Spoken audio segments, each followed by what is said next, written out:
Welcome to the New School Contractor podcast, where we highlight the trends, the technology, and the entrepreneurs that are innovating in the residential trades.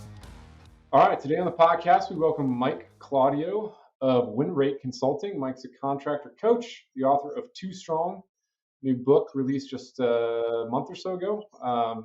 Too Strong, How to Win Fast and Win Often in a World Full of Obstacles. He's also the founder of A Champion's Shoes, a nonprofit we'll get into a little bit later. And we'll be talking about all the things that leaders of contracting businesses, and I guess leaders in general, should be thinking about as they're considering hiring a coach. So with that, Mike, welcome to the podcast. Appreciate it, man. I'm excited. This is obviously something that is great to give back, right? Create this value. This is easy. It's audio only. My podcast, I've been doing mine for like 2 years. So, super excited to help you kind of get this one off the ground, moving, rolling, adding value to your audience. I really appreciate you having me on. So, just getting started here, kind of a personal question to get going. What did you, the new book, I'm sure the lob question is like, well, why did you write it? But maybe a slightly deeper question, what did you learn in the process of writing the book? I think the biggest takeaway, the biggest thing I learned was, how powerful words are, right? Because, you write this whole book, the book's 60,000 words, and you're going through the editing process, and like a little word here or a little word there can really like change the entire feel of the sentence or the chapter or the tone you're trying to get across or whatever, right? So I think I've always been a communicator, and words are important and they're powerful and they can elicit a lot of emotion and response and have the power to create a lot of change and ultimately elicit what you're trying to accomplish in life. Communications at the core of that. But like, really, I think the thing I took away from the book itself is, and the process of it is, specifically in the editing process with his daunting task, was the power of a word. A single word can change so much about a topic or the tone or the delivery of making sure that I was trying to get across the lesson or the story in a way that, matched the way I was trying to do it. And I did a lot of like reading it out loud and listening to it, working with my editor on, little things here or there, but the power of a word, I say, is the biggest thing I learned through the process of writing. Love it. Yeah. I think the same thing can go in some respects, maybe slightly different than writing a book, but, and also telling a personal story, which I know you've got some of that in the book. To emails and the way you talk to people daily, you can screw some stuff up using using words willy-nilly. So very cool. Good stuff. So today, what I want to kind of dive into is talking about the potential and the process of figuring out if hiring a coach is the right thing for somebody to do. So from your perspective, what are a couple things that indicate somebody's ready to hire a coach? If you've ever said, I just don't know what else to try, right? Or I've done everything I can do and I don't know why it's not working. Or you've maybe accomplished more than you ever thought you would and are kind of uncertain to go or where to go next. This is probably the most common because there's a lot of ego, especially in the construction industry, around like how things are done and why things are done and the all that kind of stuff. And for people who are like struggling to make it work, they don't always want to tell people they're struggling. That's probably the person that probably needs it the most, right? But the person that I work with the most is somebody who's maybe accomplished more than they ever thought they would. They have a level of success they're uncomfortable with or don't know what to do with or don't know where to go from.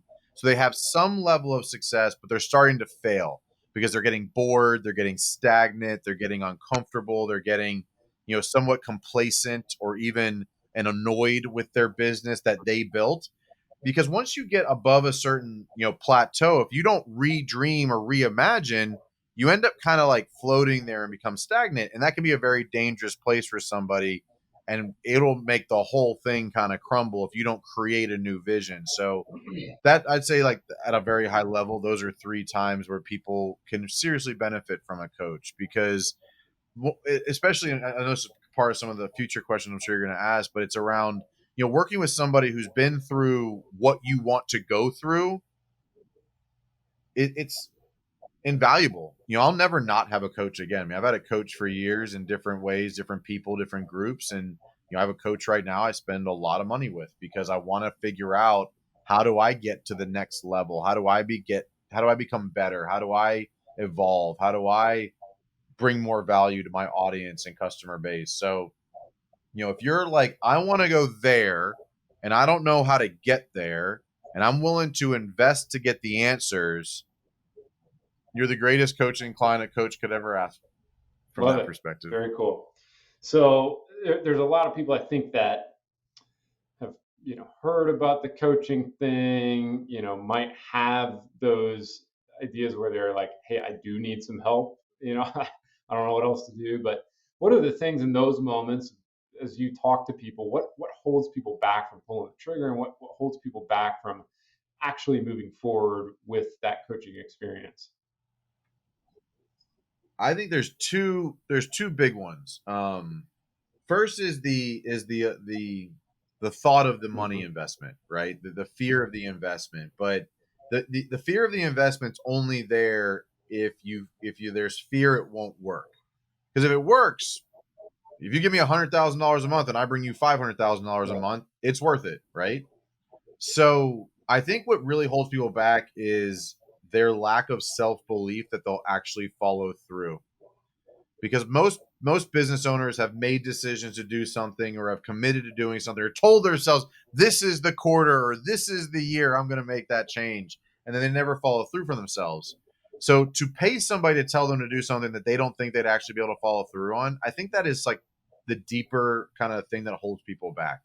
Because there's a lot of horror stories out there around coaches, just like contractors, right? There's a handful of bad ones that make all the good ones look bad because they took advantage of people, or charged a bunch of money, didn't bring any value, or whatever it might be, right?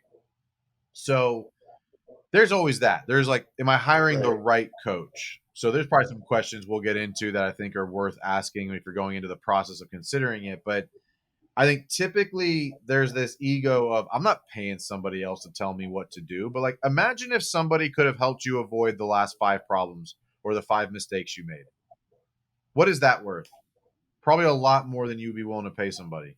Um, but I think really what comes down to it is like, the financial commitment is probably part of it. But I think ultimately the fear of it not working stems from the lack of self belief that I, as the business owner, I, as the student, will actually follow through on what this person Yeah. tells me to do. So that lack of self belief, I think we all at various periods have like felt that feeling. Um, how have you personally dealt with those demons? I'm going to go ahead and assume that you have. I know a little bit of your story, so I know that's probably a part of it. How have you dealt with those thoughts, that lack of self belief? So it's progressed, right? The higher you get, the bigger the dragons get, kind of thing, right? So it's progressed, and there's still some imposter syndrome in there, especially as I'm getting into bigger rooms. I'm helping bigger companies. I've helped people anywhere from a couple 100,000 in revenue to 30 to 40 million in revenue. And every time you get a little bit bigger company, you're like, I don't know if I can help them, but then I do. But I think that the granular kind of like action plan there is the whole concept and mindset around the win fast, win often mantra, which is like the Mhm. tagline for the business, but really it's like, it's a way I live my life. And the concept of it is set very short, small, intentional action items that you have control over, that you are measuring winning towards. Something as simple, and I know a lot of people have heard this whole like concept of like Mhm. making your bed in the morning.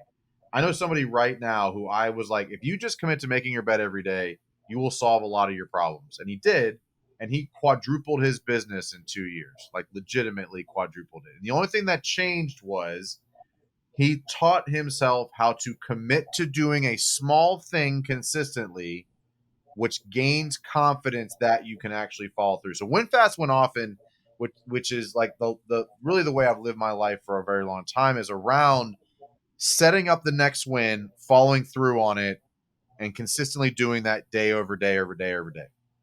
Because the win could be the morning routine. It's getting out of bed on time. It's getting your reading in. It's getting to the gym. It's doing your meditation. It's eating a good breakfast. It's getting to the work on time. It's being prepared for that meeting. Like there's 6 or 7 wins right there. They're like, that's no big deal. But think about the last time you were late to work. How did that feel? I'm good. Yeah. It felt terrible. It felt miserable. You were behind. You were anxious. You were frustrated. You're just bad energy.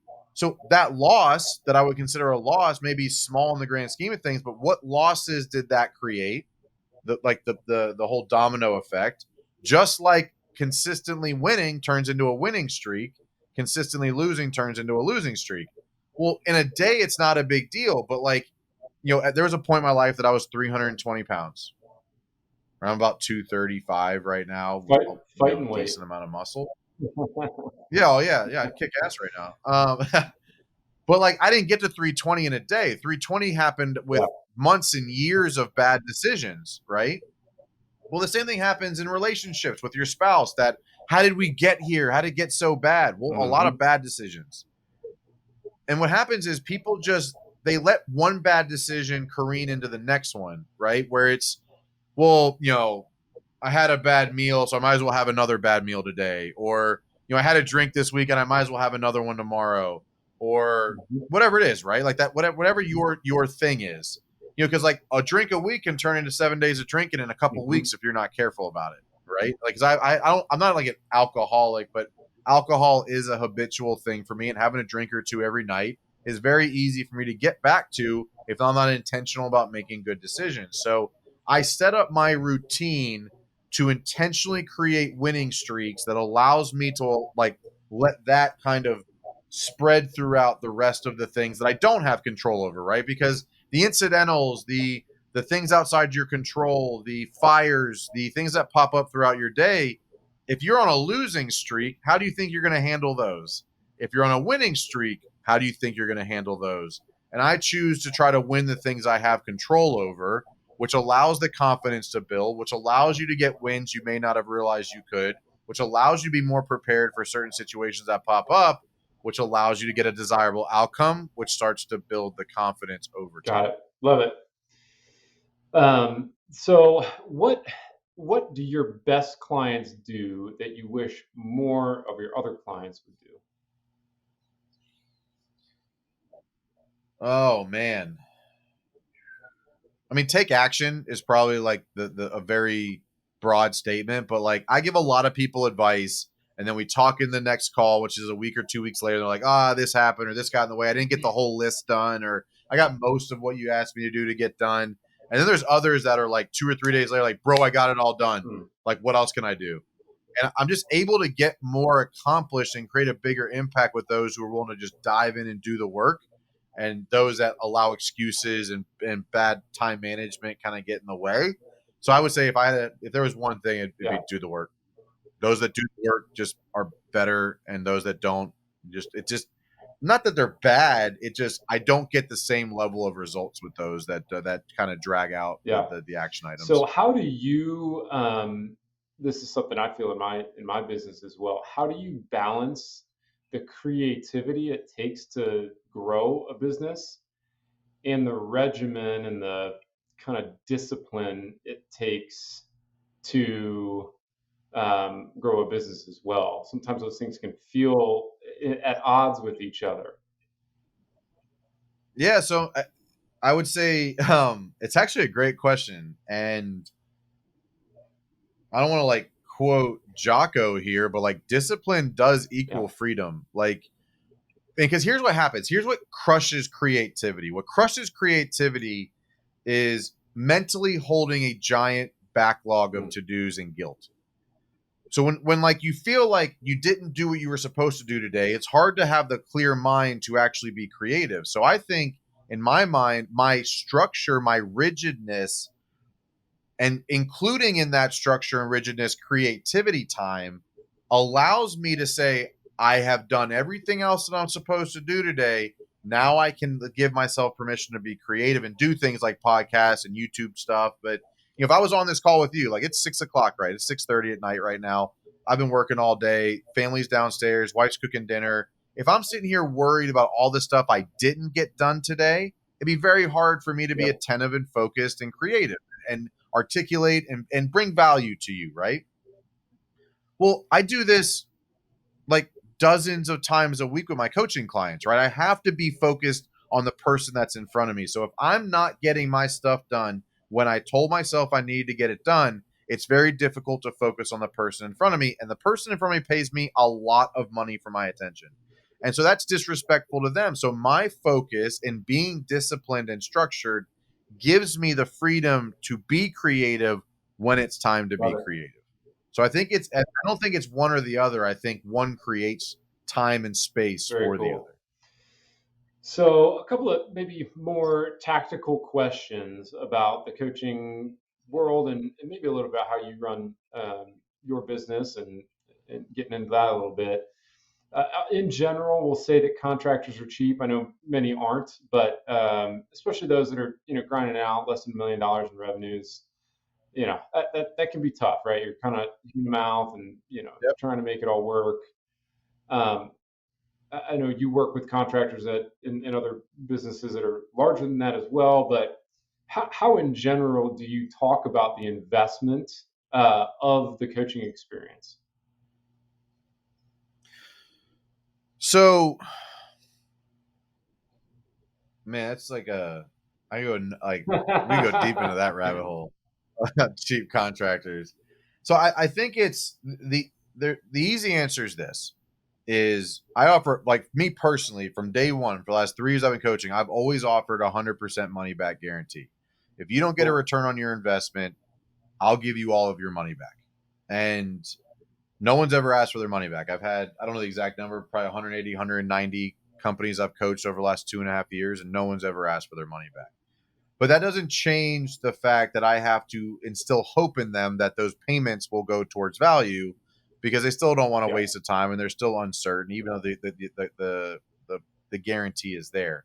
So ultimately, I look at it as this: it's, I charge anywhere from $3,000 to $5,000 a month for my coaching packages. So I'll ask them like, "Hey, what's your average client value?" And if you tell me your average client value is $600 and you're doing about 20 grand a month in revenue, I'm Right. not the right coach for you. And I'm okay with that. I have associate coaches on my team if you're up for that. If not, maybe you got to go do some things and do some self education. Like that's why I put $30,000 into video last year, like just Hmm. for YouTube. Like, so I'm investing in you, whether you invest in Right. you or Right. not, as the audience. Like, I have hundreds of videos, I have hundreds of podcasts, I have all these free avenues. Go self Yep. educate, and then we'll come back and we can work one on one. But if I look at it as like, okay, what's your average project value, right? Let's just say it's $25,000, pretty average remodeling Hmm. contractor project. And I say, well, what's your profit on that? And you say about $7,000. And I look at you and I say, do you think working with an expert based on all the research you've done on me would net you one additional project per month this year? And you say yes. Well, I tell you, you have an ROI on the entire investment in me in 4 months. And you're like, well, if you put it that way, it makes sense. Yes, pay me, let's just say it's 5 grand. I'm going to charge you $5,000 a month for 6 months. It's $30,000. If you're doing $1 to $2 million right now, and I can't help you create more than $30,000 in profit in 6 months, I shouldn't be Yeah. doing what I'm doing. I Right. should just go get a job. But so it's a lot of money, but there's two parts of this. When I wasn't charging a lot of money, I actually got less Yeah. results because it wasn't painful enough for them to like care about showing up. The more I've charged, the better the results have gotten. I'm gonna be honest, because they're more attentive to doing the work. Because if they're gonna make that big of an investment in themselves, they're going to show up and do the work. I could charge people probably $25,000 a month for 6 months and still get them an ROI in Wow. the first year. I'm just like, I have clients right now, dozens of them, that they're all up 100% year over year. 100%. Like, if you're listening right now, you're like, what would doubling your revenue next year mean to you? Is that worth 100 grand to you? If the answer is no, then you're not a right customer for me. If I can take you from 10 to 12 million, is that worth $100,000? Yeah. Probably. Yeah. Most Yeah. businesses, yes. So like I don't want to be a dick about it, but I still feel like I'm kind of undercharging for the value I bring. I have companies right now. Like I have a remodeler that did 1.7 million last year. He's done over 3 already this year. He paid me 30 grand. And the benefit in this is where most people, until you've had a coach, have trouble doing that, have trouble understanding it. It's the value is forever. Yeah. Like the changes that I help you make, the approaches I help you change, the value in the changes you make, it's for years. It's not just in that 6 months. It's not just for that first year. It's forever. You're always better because I give you knowledge. I don't do for you. I teach you how to do better. Yeah. Right. So in that world, that ROI is forever. You just keep seeing and reaping the benefits of the improvement. So that's why I typically do 6-month contracts as the initial contract period. 60-70% of people renew past that, but 30 grand and I guarantee Nice. an ROI. Love it. So, kind of more along the lines of logistically how your business works, and maybe generally in the coaching industry, other things you've seen, and maybe why you've structured things the way that you do. You mentioned 6 month contracts. You mentioned maybe it's a bi-weekly schedule, a weekly thing. Take me into how you work in that, maybe it's the first 6 month block, and also what's the content of some of the conversations that you're having. Is it more leadership mindset stuff? Is it like, hey, I got a problem, Mike, help me with it? Like, what are the types of things that you typically get into in that first 6 month block? So, I mean, it's different for everybody, right? So there's no like standard, but I'll walk through the process. It'll make more sense. So I had a $20 million roofing company come in and have me they want me to solve one problem, like come in and Right. solve this problem because it's important to us. We're like that $1.5 million company is like, I don't know what I'm doing. Come fix everything. So it's different for everybody, right? But so what I always do is I'll do a kickoff call with you. It's an onboarding call. Once you sign a contract, like our first call is an onboarding call. And in that call, I go through, a guided conversation / questionnaire, and I want to better understand the ins and outs of your business. I want to better understand your goals, your initiatives, what you think the problems are. And then from that conversation, we assign what are the 3 to 4 biggest priorities in your business right now that if we solved would make the biggest impact. And then we focus on that until they're solved or not or whatever. And we take one call at a time and chew through the implementation and integration of the solution. So sometimes it's CRM utilization, sometimes it's marketing and social media, a lot of times it's mindset and leadership. So a call could be like, hey, let's talk about that troubled employee and how we should go about handling that conversation so that you can get that person either managed up or managed out. Or maybe it's, hey, let's look at your contracts and let's analyze those to see if we should make those better, your proposals or your sales process. Or let's look at some content you've created. How can we make your social media better? Let's look at your pricing model. Let's look at your numbers. Look at your job costing. Oh, you don't have a CPA or a bookkeeper. We should probably work on doing that, right? You should be handling your own books. It's all over the place depending on really that initial onboarding call, because I want us to agree, you as the client, me as the coach, what are your priorities as the client and what do I think your biggest problems are? And together we come up with what we are going to focus on for the next typically about 3 to 4 months. And then from there, it's like, okay, where are we? What's gotten done? Because as we make changes, the ship moves, right? You're tuning an engine. Like, okay, they did this, now this broke. And like over that course of that 3 to 4 months, we likely adjust a little bit on what we're talking about or what we're focused on, as fires pop up, as whatever. But here's like the thing that I do that I think I do, not a lot of people do. I don't know if there's a lot of them, but I don't think there are, is you can call me between calls for coaching on demand. Hey man, this happened today. What do you think I should do? Or, hey, I'm considering this decision. Hey, can you look at this thing? Or so you like that 5-minute conversation in the middle of the week that helps you solve a major problem is some of the most valuable conversations that I have with my clients, because it's in the moment, it's in the deed, it's I get real emotion out of you, so I understand how you think, and I help talk you through and coach you through how to handle that. And now you're starting to develop better leadership and communication skill sets that ends up changing a lot of the process as we Awesome. go. That's super clear. You may end up being my coach here sooner than later. um, I think we covered some of the basics there. Anything else that is typically a question? Maybe what's the most common question you get um, from potential people that you're working with that maybe we haven't covered? Is there anything else that comes up? So it's been a lot less lately, mostly because of the amount of Mm, content I put out. Right. So like between the podcast and the YouTube channel, my Instagram account, my Facebook group, like I have all these avenues where I'm putting out regular, consistent content. Right. So most people like listen to me um like on the podcast or the YouTube channel. So they have some right. gist of like what I believe in, what I'm doing, Yep. how I help.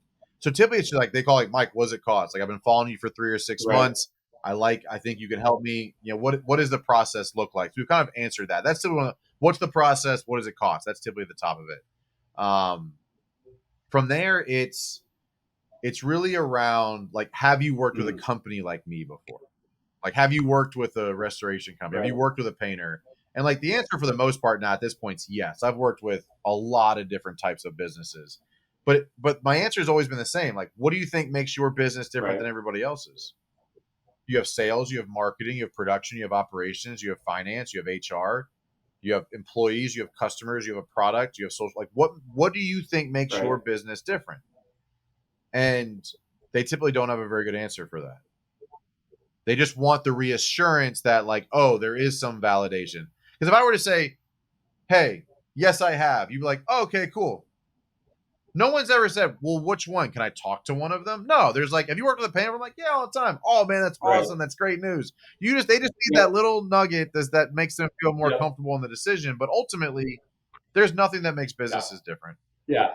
And that, I mean, that So that goes for, in our business from a sales perspective, like all homeowners and all clients generally follow the same pattern. There's a lot of patterns you can get into, and it seems like you've certainly found one with how to coach specifically contractors.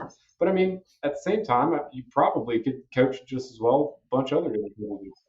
I have Yeah. many non construction customers as well because I'm becoming more of the leadership, communication, personal development guy because like been through the journey. If you've read the book #2Strong, there's a lot of lessons and stories in it that have Right. nothing to do with construction. So I'm getting more customers that are reaching out for like, hey man, make me a better Yep. person. I want to be better. When like honestly, 90% of the businesses I coach, a big part of what I work on is making the business owner a Right. better person because that just helps everything else. So I have inherently worked on a lot of personal development stuff with business owners. Now I'm getting calls kind of specifically for it. So like I very like if you listen to my podcast or watch the YouTube channel, like there's really not a lot Sure. about it that's heavily Yep. construction I would agree. centric. Definitely agree. Yep. Okay, so kind of wrapping it up here. Tell us about the nonprofit real quick. So, A Champion's Shoes is a nonprofit my wife and I started last year with the intent to give name brand shoes to underprivileged children throughout the country. The concept is like creating champions, Yeah. giving that confidence, helping kids. It's amazing how many children have never had a new pair of shoes or don't even have a pair of shoes that fit right. And so, this was a passion project for us. It kind of turned into a nonprofit, and this year we've really kind of scaled it up. And we did about 1,100 pairs of shoes Wow. for back to school, and so like 1,100, it's like but like that's a lot of Yeah. children. When That's a you, lot of shoes. It's a yeah, lot that's of like a process. store full of shoes almost, right? Like, yeah, I mean, it's a yeah. school full. I mean, think of it. It's a school full of kids that we send all over the country. It's a championshoes.org is the website if you want to either donate or nominate a child in need because you can do both that through the website. Um, but ultimately our goal is to help create champions one pair of shoes at a time and give confidence and create confidence in kids. Because my honest opinion is and I don't know if no one's been able to tell me anything that's better, is there's nothing that makes you feel like a new pair of shoes does. And like, I don't care if you're 5 or 50, there's nothing that makes you feel the same way that a new pair of shoes does, especially for kids Yeah. going into school, new school year, new grade, and showing up with a fresh pair of kicks. Like, it's hard, I think, to replicate or duplicate that, if not impossible, in our opinion. So our goal is to do 1 million pairs of shoes by Awesome. 2026. That's an awesome goal. Yeah. Just Yeah, this pretty isn't cool. scripted, but why shoes for kids? Where's the time? Oh, this is everybody asks that question. All right. So everybody asks that question. So All right, good. I'm used to answering it. So at the end of every year, for about as long as my wife and I have been married, we do what we call the balancing of our blessings. And early on in our relationship, when we didn't really have money, it was volunteer time. And then it turned into like checks to the church or big donations to organizations. And then last year, I have a MJ is 5, Everett's 3. Last year they were 4 and 2. We wanted to get them involved, right? Show the kids the value of giving back and make them a part of the process. And like writing a check just doesn't mean anything to a 4-year-old, right? So we asked MJ, like, MJ, what are you into right now? What do you love? What do you want to give to somebody else who doesn't have it? And like most 4-year-olds, like whatever's closest to his face is like, I like my new shoes. And the whole concept started with like, okay, MJ, why don't you and me, why don't we go spend $5,000 and go buy 100 pair of shoes and donate them to kids in need that like don't have what you have? Like, he was like, yeah, man, we get the red ones. They love that. And I was like, sure, right? And then one day I was driving home from the gym, and I kind of asked myself, like, why am I limiting this to 100 pairs, and why am I limiting this to 1 year?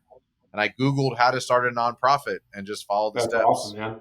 That's how it Very started. cool. Yeah. And so we've raised about $100,000, I think, give or take, and we've sent out somewhere 1,700 pairs total since we started 9 months ago. Man. Well, congratulations on that. Yeah, and pretty cool.